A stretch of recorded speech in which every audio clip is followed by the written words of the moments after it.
So hi! Welcome back to my YouTube channel, and for today's tutorial guys, ituturo ko sa inyo kung paano nga ba natin makakausap ang Shopee customer service. But first, kindly subscribe to my channel and don't forget to hit the subscribe button and the bell to notify you for my new updates. And if you want to learn more, just keep on watching and let's start.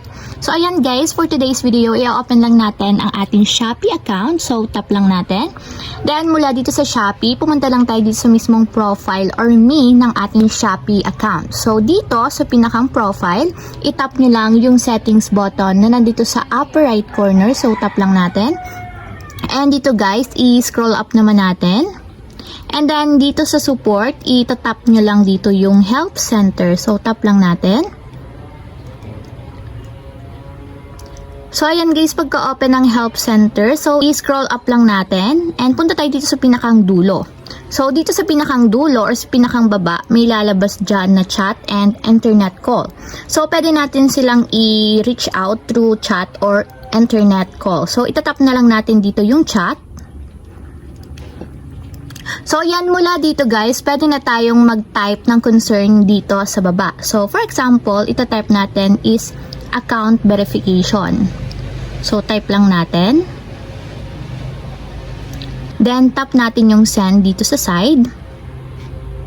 And dito guys, may lalabas na dito kung ano ba yung mga concern na gusto nyong masagot. So ayan, mula dito guys, pwede na kayong maglagay ng concern kung ano ba yung concern nyo kay Shopee.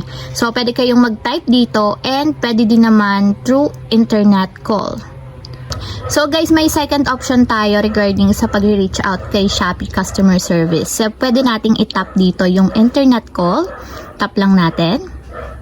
Then dito ang pipiliin natin is kung buyer kayo, i-tap nyo yung buyer. Then kung seller, i-tap nyo yung seller. So tap na lang natin dito yung buyer. And dito guys, pwede na kayong mamili kung ano yung gusto nyong i-inquire kay customer service. So for example is SPay later. So tap natin yung SPay later. And mamili kayo dito guys kung ano ba yung concern ninyo, kasi lalabas dito kung ano ba yung possible na concern ninyo regarding your SPay later. So for example is, how do I activate my S-loan? So tap natin yon. And mula dito guys, lalabas na dito yung sagot sa inyong katanungan regarding kay S-loan. So basahin nyo lang dito guys and maiintindihan nyo kung ano nga ba yung gustong iparating sa atin ni Shopee customer service. So balik natin guys. And mula dito naman guys, may last step tayo. Balik tayo dito sa chat. Kung gusto nyo namang makausap guys, is yung pinakang agent ng customer service. Ang pwede nyo gawin dito is itatype nyo lang dito sa concern yung mismong agent. So type nyo lang yung agent, then send.